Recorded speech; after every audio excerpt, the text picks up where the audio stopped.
Good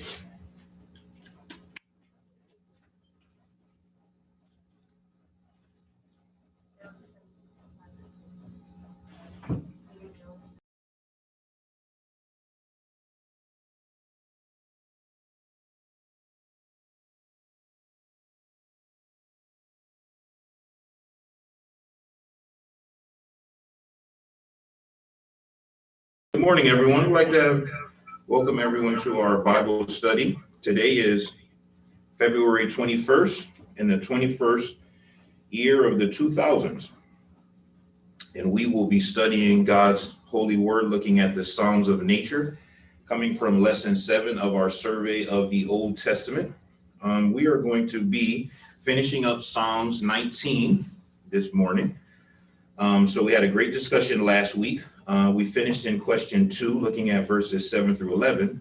And this week, we're going to see how far we can get through questions 3 and 4, primarily verses 12 and 13, and then 12 through 14. So I'm going to read those verses just to remind ourselves of where we were. And then we're just going to jump right into the discussion for God's works and words, God's works and words, two things that you can tie in from a New Testament application, from a parallel standpoint, in really two main places that we have been referencing the last couple of weeks. One is James. This will be our interaction with it, James chapter 2. And then one is in Romans chapter 1. And those are the two places we have been referencing for quite some time. Okay, let's turn to Psalms 19. Psalms 19. And I'm going to start in verse 12. Who can understand his errors?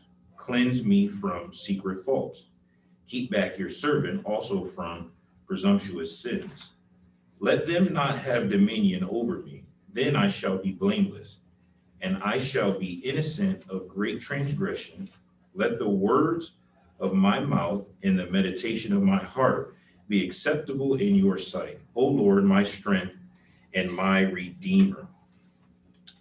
This concept here is something that we see throughout Psalms, the literary usage of certain words. We've seen very much throughout the Older Testament. The word redeemer, I wanted to just kind of highlight definition from a secular sense as a person who redeems someone of something, right? Or a Christ figure. It's a word we don't use in normal conversation much in English today, but in terms of throughout the Psalms and out the Old Testament, that word redeemer is in a lot of places. O Lord, my strength and my redeemer. When you tie it into its meaning, right, a person who redeems someone of something, or a Messiah / Christ-like figure, it just highlights the messianic references throughout the Old Testament. Okay, 3 and 4. Name and explain the two types of sins specified in verses 12 and 13. Summarize the prayer of 12 through 14 in relation to what precedes it. That's where we're going to start. That's where we are going to start. We're going to break down these two sins and then this prayer. All right, let's dive right in.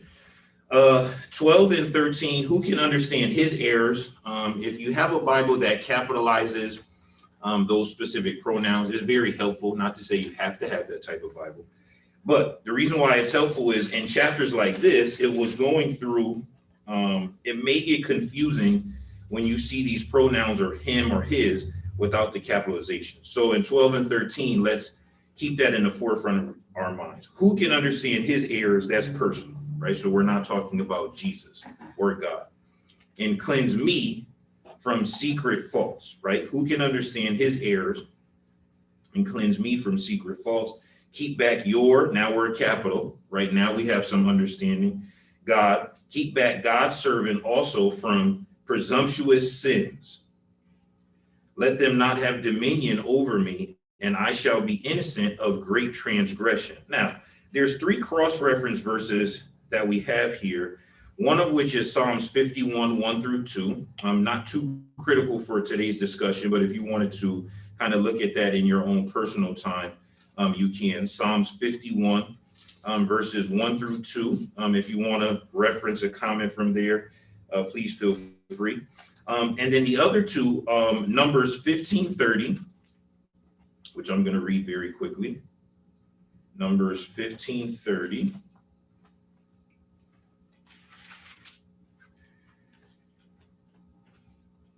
This section of the law, the header is no offering for intentional sins, but the person who does anything presumptuously, whether he is native born or a stranger, that one brings reproach on the Lord, and he shall be cut off from among his people, because he has despised the word of the Lord and has broken his commandment.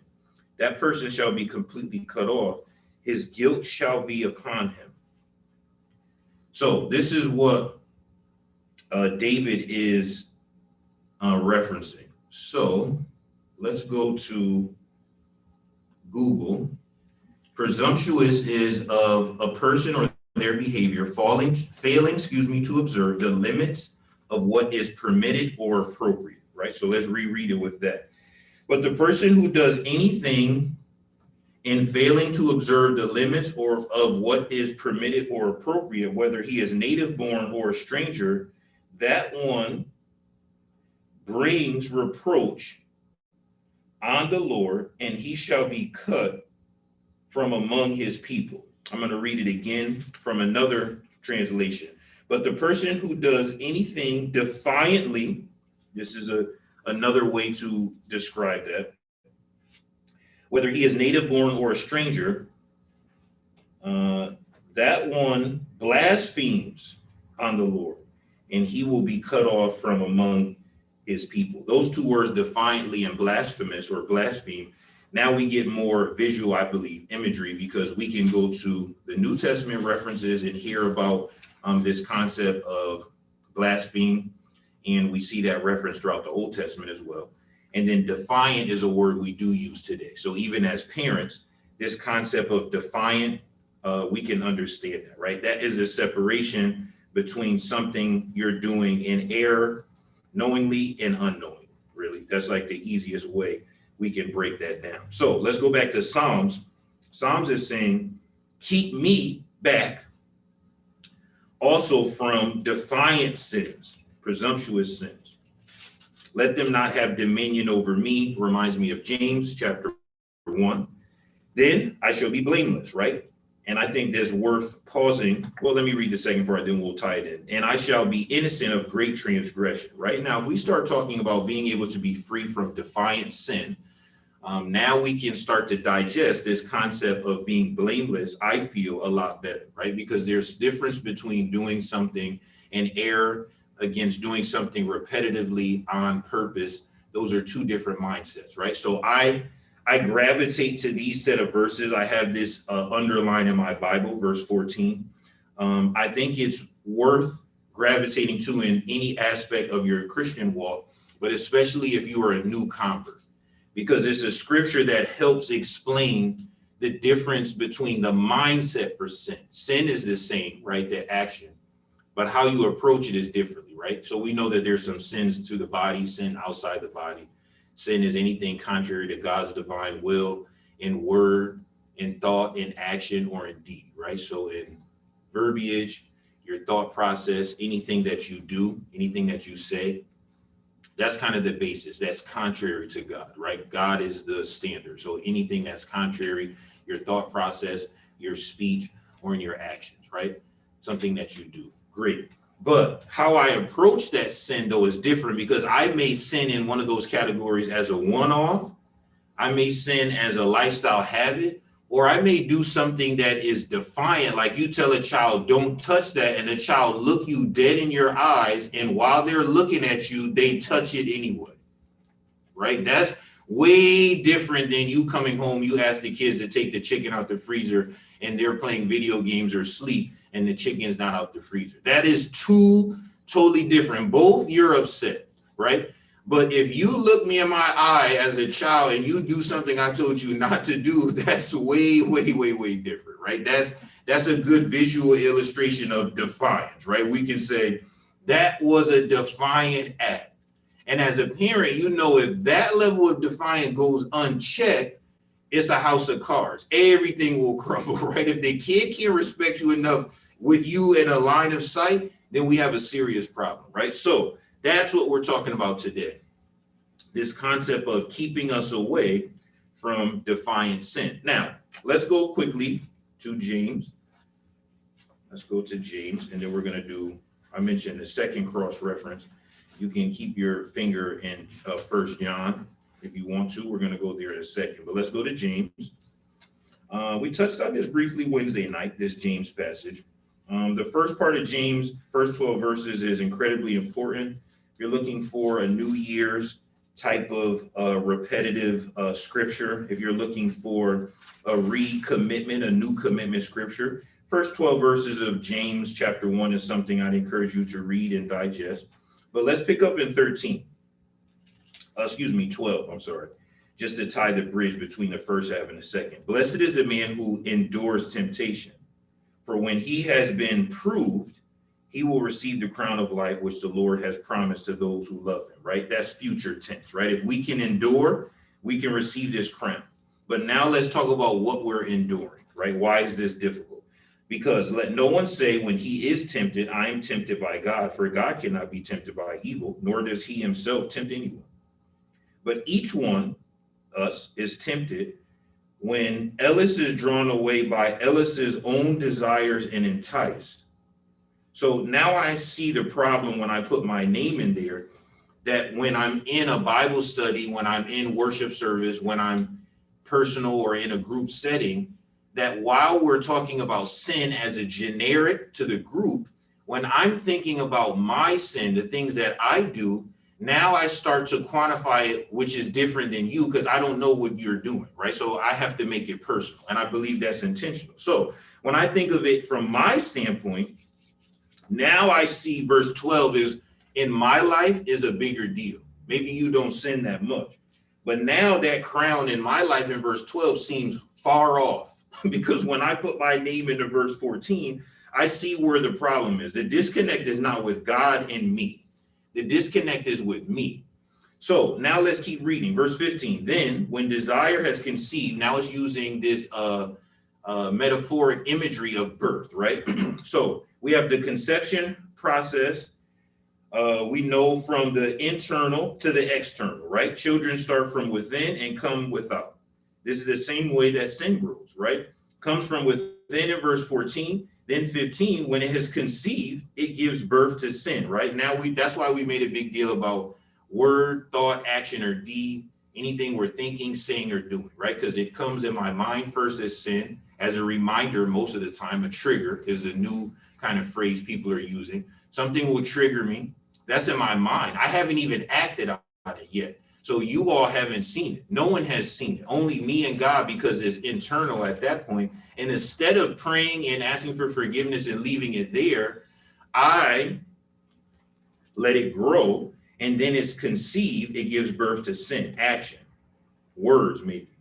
And sin, when it's fully grown, now we talk about lifestyle defiance, brings forth death. Romans 6:23 and 5:12 are good cross-reference verses. For the wages of sin is death. Now that's using a metaphoric example of work, right? The work in which you're earning, you're earning death if you're working in sin. Do not be deceived, my beloved brethren. Verse 17, every good gift and every perfect gift is from above and comes down from the Father of lights, with whom there's no variation or darkness, shadow of turning. Of his own will, he brought us forth by the word.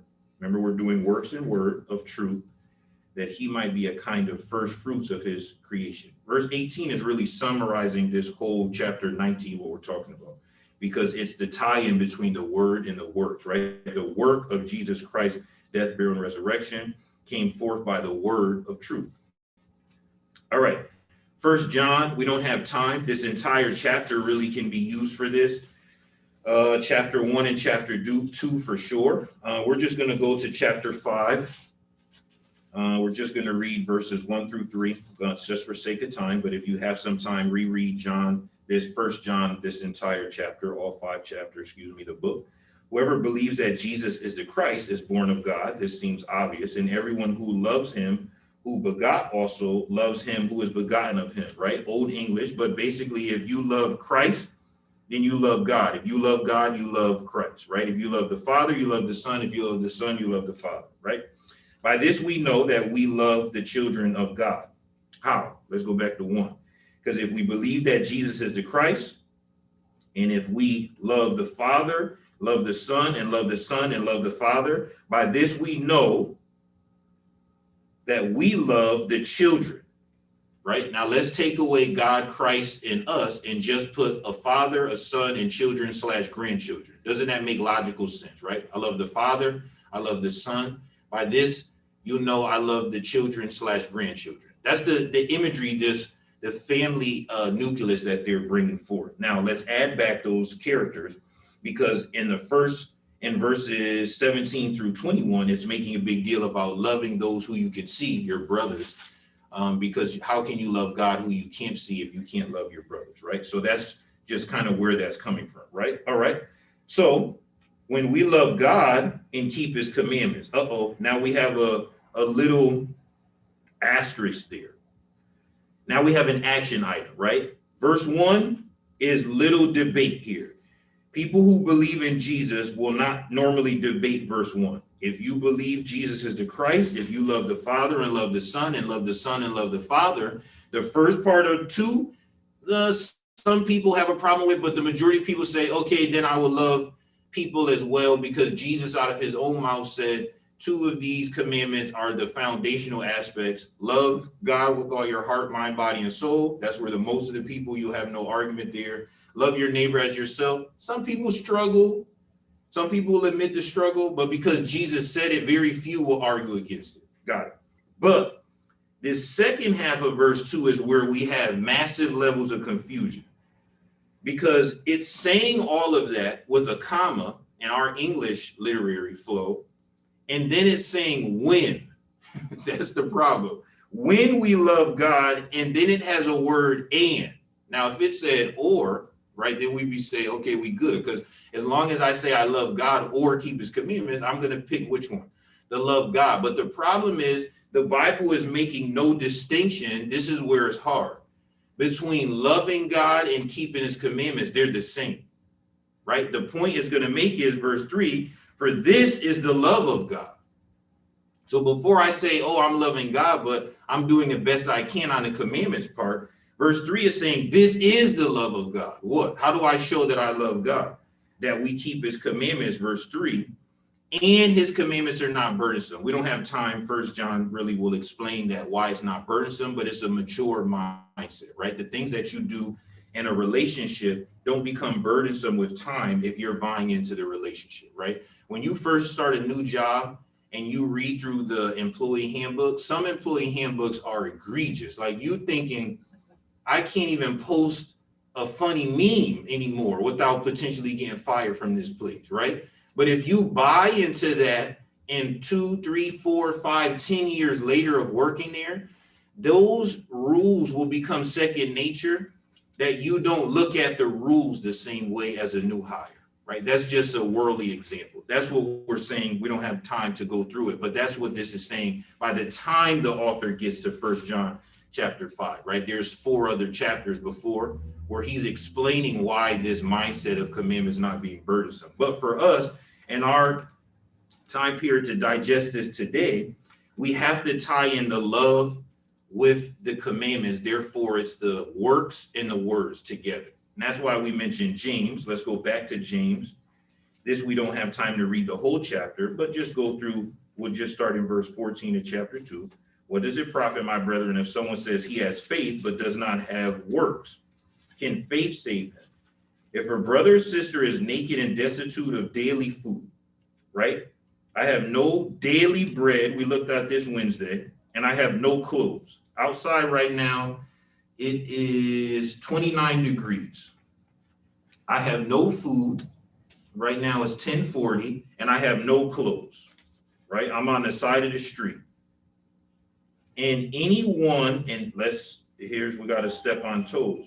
Any one of you, now we're talking about you all, we're not saying the city of Bridgeport.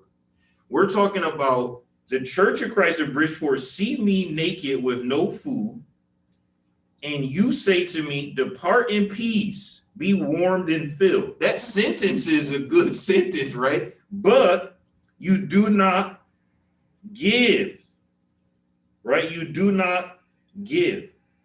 There is nothing there in terms of giving them the things that are needed for the body. What did that sentence profit? The sentence was true, but what does it profit?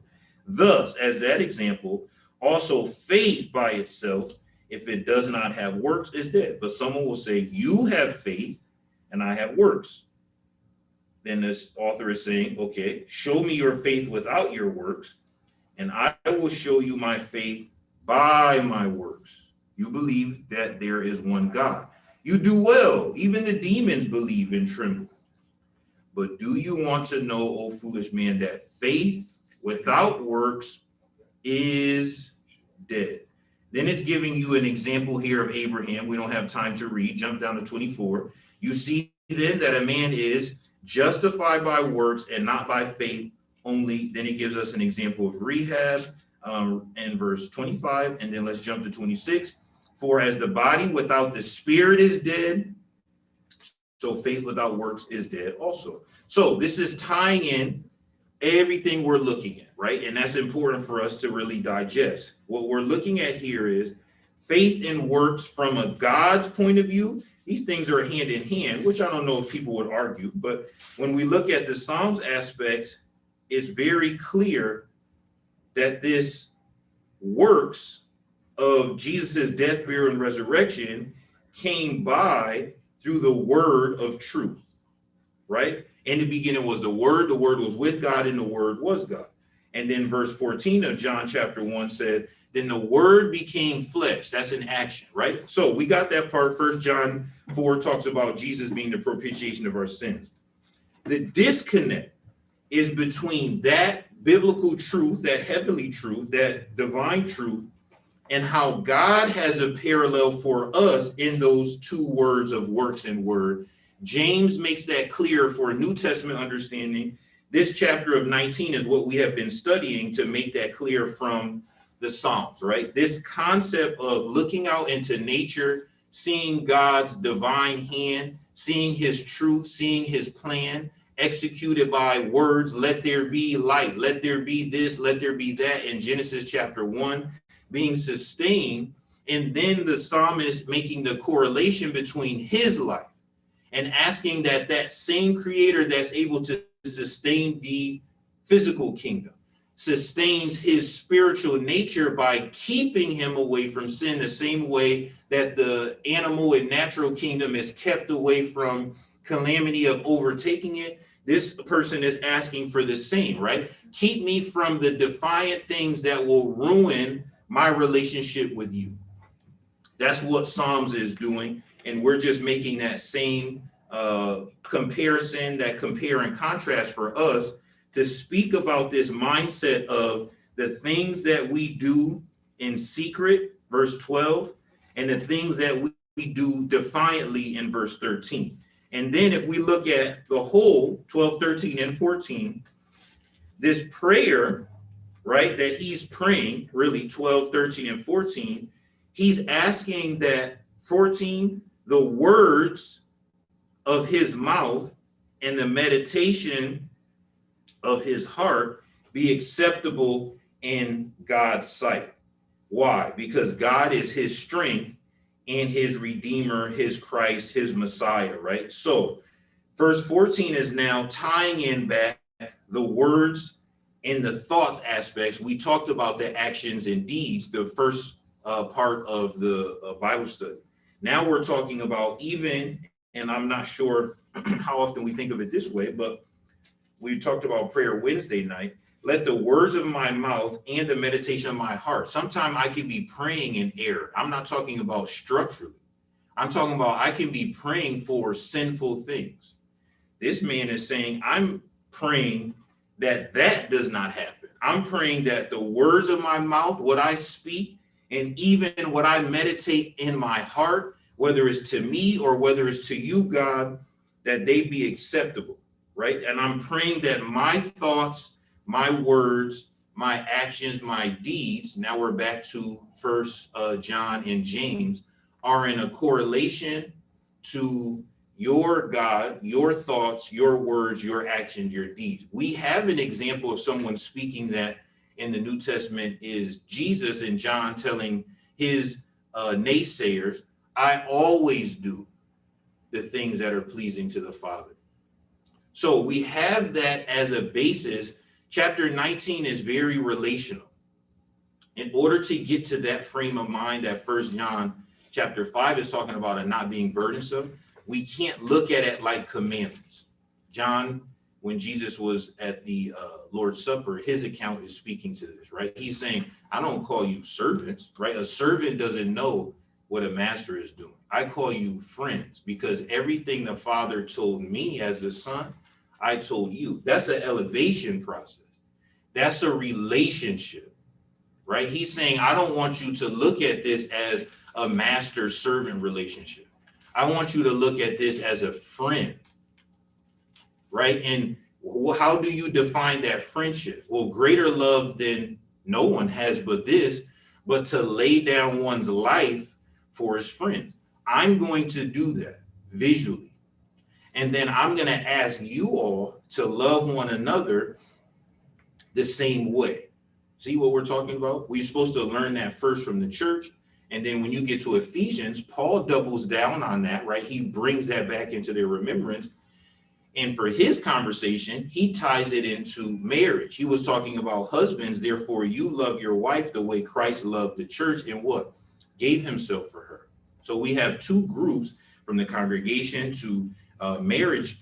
Those two groups are replicating, right? Marriage is a replication of church. Church is a replication of the Godhead. The Godhead is a replication of perfection and love, right? Of itself.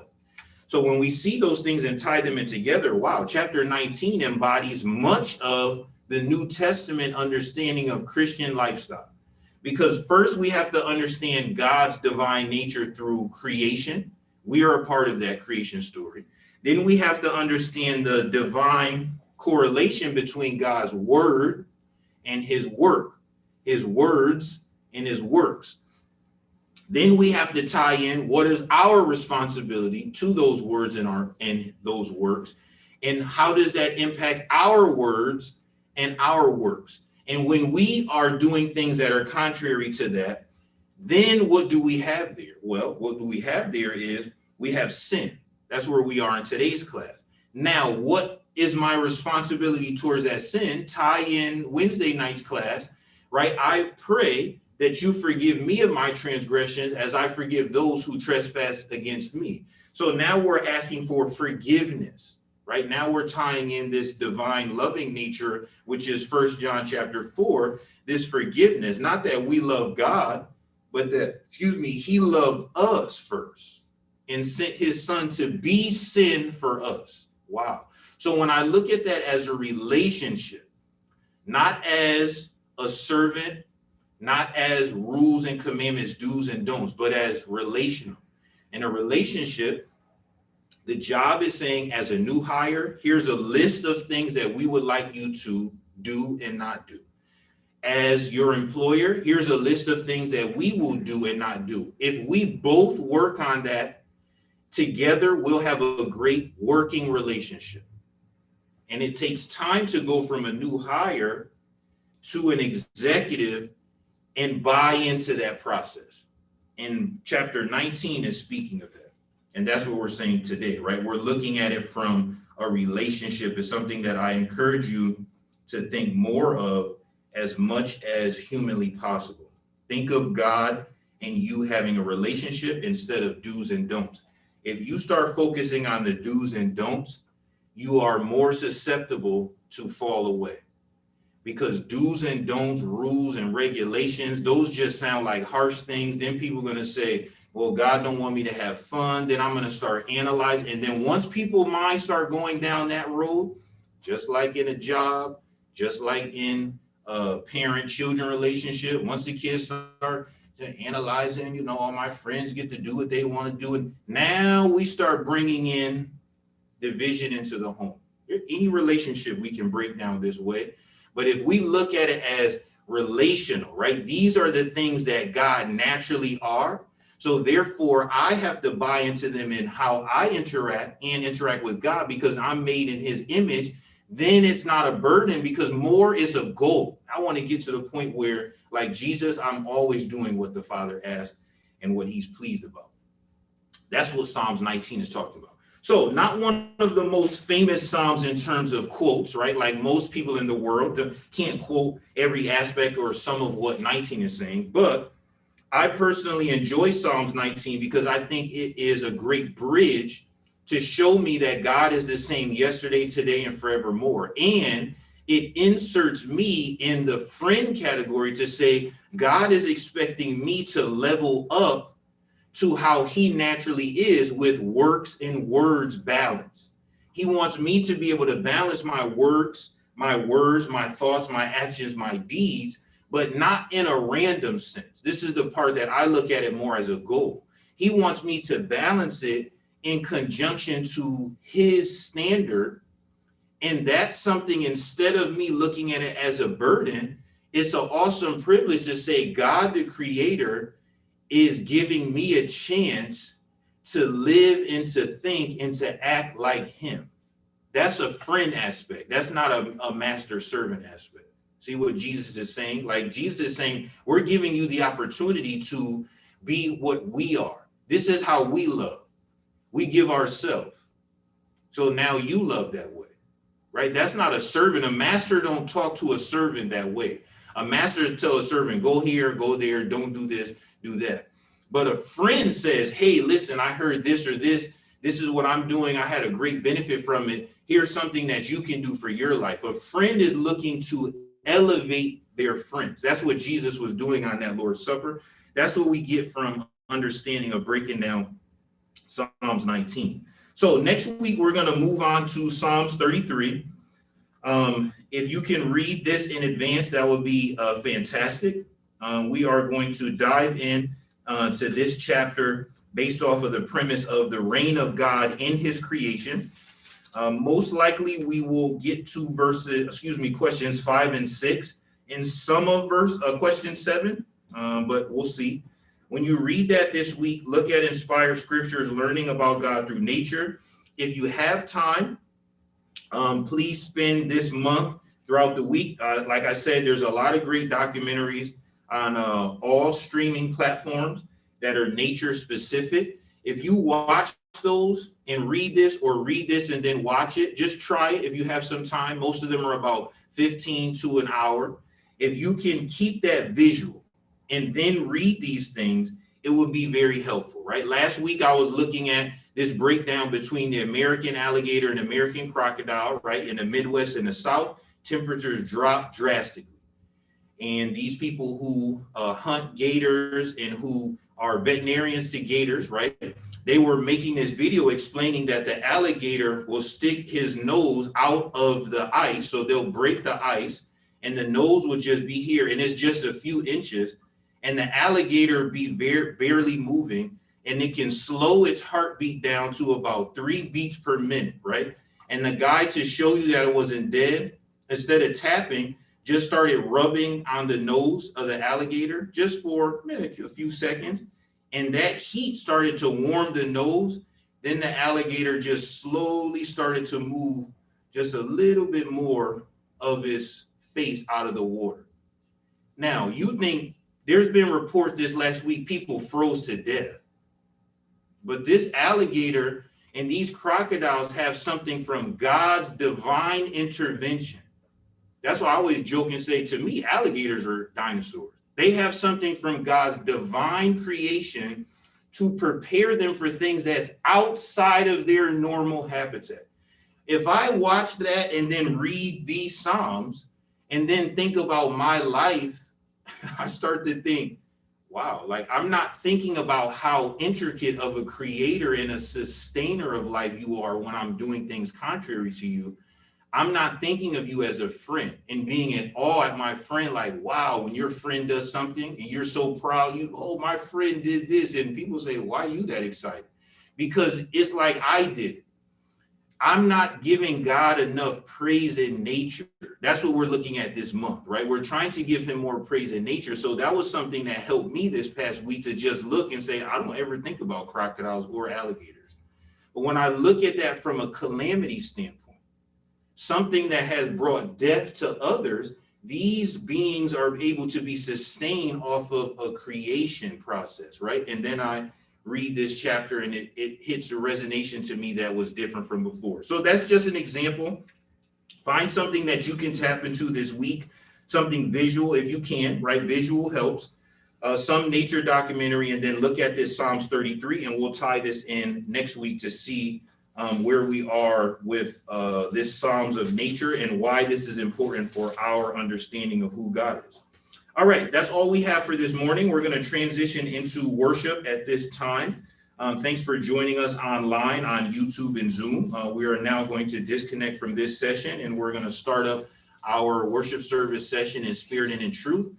We're praying for your understanding, knowledge, and wisdom of God's holy word. If you would like to have any further study on this or on any biblical topic, please contact us in the description of this video and YouTube, and we will for sure reach out to you.